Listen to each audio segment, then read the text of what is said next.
reforçar o conceito do estupro como arma de poder. A violência. Essa é a questão da ressocialização, que é um trabalho bem importante, né? Sim. E aí, até se tu me permite, tu comentaste assim que na Itália, né, instituiu prisão perpétua.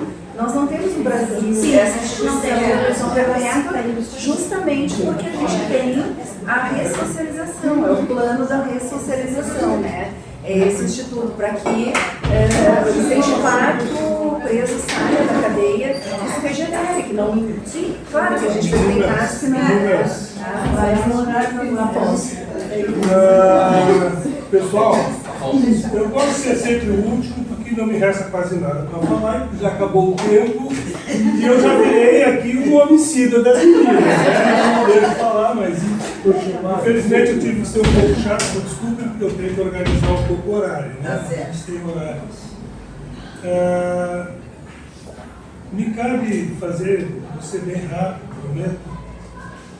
Se eu disser para vocês a seguinte expressão, que um determinado fato se constitui em um etarismo, o que vem imediatamente à cabeça de vocês?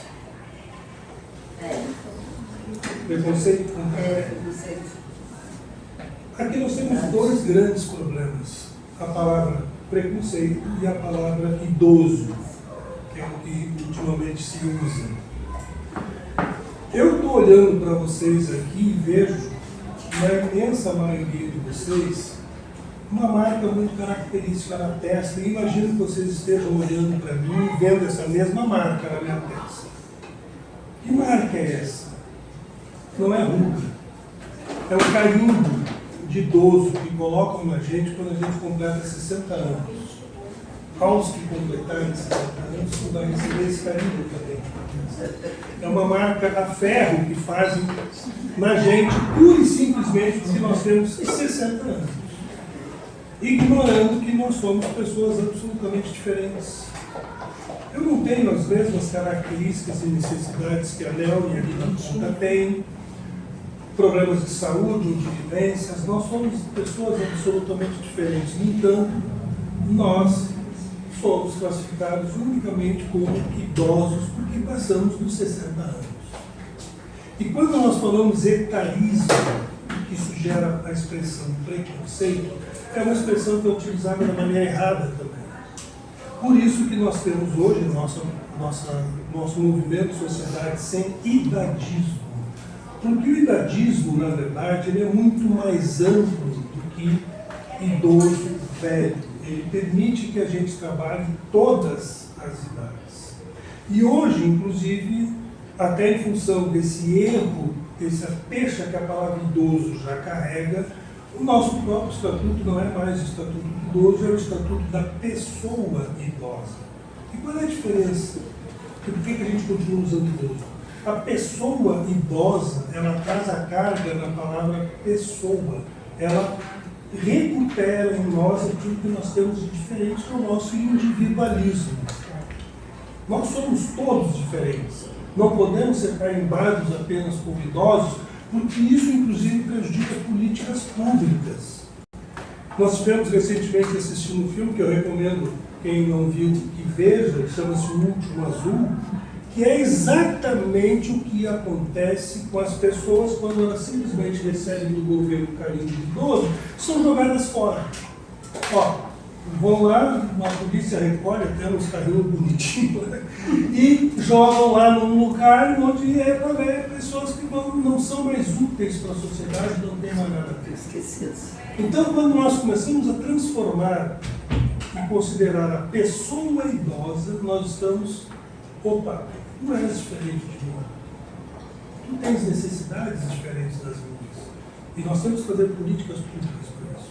E o idadismo, ele nos permite ver uma coisa que é muito mais importante. Porque quando eu falo do etarismo e as pessoas pensam em preconceito, nós vimos a palavra preconceito de forma errada. E o idadismo, ele trabalha em cima de um tripé, que é o estereótipo.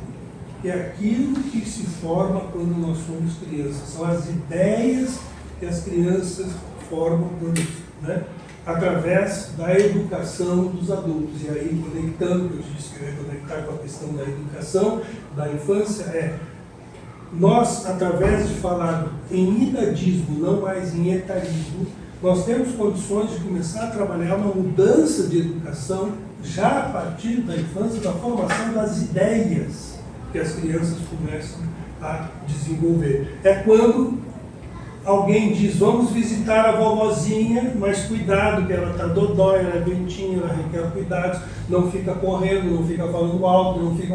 A criança começa a formar uma certa concepção, uma ideia de velhice, que é o que nós chamamos de estereótipo. Da mesma maneira, ela começa a formar esses estereótipos a partir da educação que recebe dos pais, como diz a Ângela, do exemplo que ela está recebendo em casa. Então, o idadismo, muito embora as pessoas pensem que a gente só trata com velho, não. Nossa preocupação com o movimento é também jalar com os jovens, e não só na formação dos estereótipos em relação à questão da velhice, mas com relação a todos os estereótipos que nós formamos na nossa sociedade, que diz respeito com relação ao racismo, ao feminicídio, à misoginia, a questão com relação a questões de gênero. Tudo isso se forma nessa fase tenra dos 4 anos. E a família é a grande responsável pela formação disso. Quando vocês falam que a mamãe tem que educar, a mamãe, o pai tem que educar, mas que modelo é esse que nós vamos educar? Porque do estereótipo nós passamos aí sim para o preconceito. O preconceito são os sentimentos que nós desenvolvemos a partir dessas ideias. Então é quando eu de tanto dizer que a vovozinha, o vovozinho tem que ter cuidado, a criança começa a desenvolver o que? Sentimento de medo, outros sentimentos negativos. Isso é um estereótipo. Vale também para o feminicídio, para as violências que são praticadas contra as mulheres. Por quê? Porque do estereótipo, do preconceito, que é um sentimento, nós passamos então para a discriminação. Então veja, esse é o tripé do idadismo. Estereótipo, preconceito, discriminação. É quando nós passamos, e aí, vejam, os jovens sofrem muita discriminação hoje em dia, vejam o que se fala em relação à geração Z, em relação a uma série de questões, né? Em relação a racismo, em relação a LGBT, em relação a ser mulher. São discriminações que nós vamos sofrer. Não, tu não pode mais trabalhar porque tu é velho, tu não pode trabalhar porque tu é muito jovem, tu não tem experiência, tu já não serve mais. Isso são as discriminações. E as discriminações, elas resultam no quê? Na violência.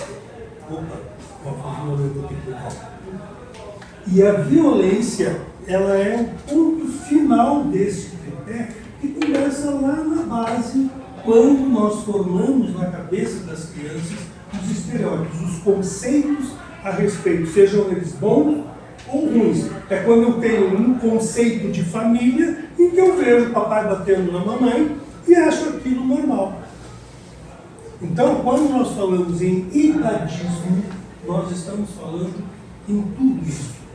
E a gente não usa mais, pelo menos nós não usamos mais a palavra etarismo, porque ela remete exatamente a um conceito limitado de que é contra a velha. É um preconceito contra a velha. Não, nós precisamos trabalhar a questão desse tripé, do estereótipo, o preconceito, a discriminação e a violência. É um trabalho de longo período, porque nós temos que começar atuando com relação às crianças. É muito difícil hoje nós pegarmos esses bandidos que estão na cadeia, ou as mulheres que vão visitá-los, que, aliás, eu sou obrigado a concordar, tem todo o direito sim de fazer, não é porque eles são bandidos, que eles não perderam a sua dignidade humana. Nós não podemos esquecer e dizer que a pessoa que é um bandido está na cadeia perdeu a sua dignidade, porque não perdeu. Ele está lá cumprindo a sua pena, vai voltar a praticar, vai voltar para a cadeia, mas ele continua tendo a sua dignidade e o direito de ter sua vida, etc. Eu sei que isso é polêmico, mas tudo bem. Só que é isso. Então, a ideia de nós trazermos esse movimento dentro do aspecto do feminicídio é: nós temos que olhar para a base. Nós temos que começar lá na base. De alguma maneira, a transformação que nós vamos fazer não é em quem já está adulto e quem já vem praticando. E vamos ser francos, ainda nós não, essas pessoas são a minoria da população brasileira. Não adianta a gente ir analisar e dizer os homens precisam. Não, que homens? Calma, nós temos uma parcela muito pequena da população que pratica crime, que pratica feminicídio. Se nós tivemos 2.600 feminicídios no ano passado, nós tivemos apenas 2.600 assassinos, numa população de 215 milhões de habitantes. Então também a gente não pode começar a generalizar. Os homens não são isso, os homens precisam, não. Nós temos que focar no trabalho que tem que ser feito, mas direcionando para quem esse trabalho tem que ser feito. E não generalizar, como eu tenho visto muito. Os homens isso, os homens aquilo. Temos que trazer os homens. Que homens? Mas nós temos que trazer lá da base. Por isso esse trabalho do idadismo. Que é o nosso trabalho que está sendo desenvolvido, de começar a mudar lá da base, para que as crianças que vão ser, as pessoas idosas daqui a 50 anos, em 2070, serão a maioria da população brasileira. Nós não vamos mais estar aqui para ver, eu pelo menos não vou estar. Eu quero fazer 100 alguns. 100 alguns, 2070 nós vamos estar com 120 já. Mas enfim, a ideia, finalizando até, porque como nós tínhamos 15 minutos seguindo a Grace me ajudou, já ficava aqui, era a gente abrir agora para que vocês possam colocar, né,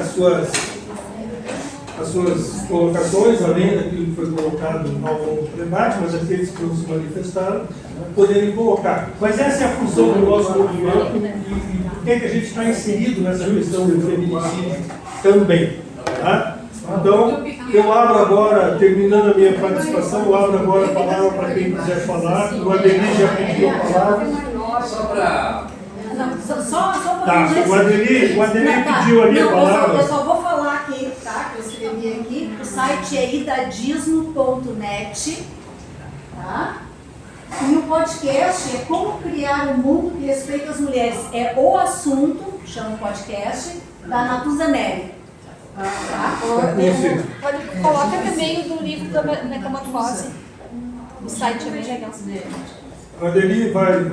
Sim, primeiro estou muito contente de a gente estar aqui para fazer essa atividade. Agradecer enormemente a Sandra do Instituto Avançar e todos que se prepararam para isso. Eu tenho o prazer de convidei a Isabel Félix, que é de São Paulo, que vai fazer um tour aqui para o Rio Grande do Sul, que trabalha a questão das práticas integrativas complementares. E a Solange e o Carlos, que vieram morar e trabalhar em Porto Alegre não faz tanto tempo, a primeira atividade que a gente faz juntos aqui. Teve um encontro ontem, um outro grupo que a gente tem. E queria apelar para que vocês trabalhassem essa ideia do coletivo que a gente tem. Divulgar o nosso site, idadismo.net, seguir as nossas redes sociais, o Metamorfose da Vida, ler os artigos, porque é importante. Nós produzimos dias atrás exatamente um artigo, a Ângela e eu conversamos, que diz o seguinte: elas não puderam envelhecer, foram assassinadas. Isso é forte, é muito forte, mas é exatamente para abrir essa discussão.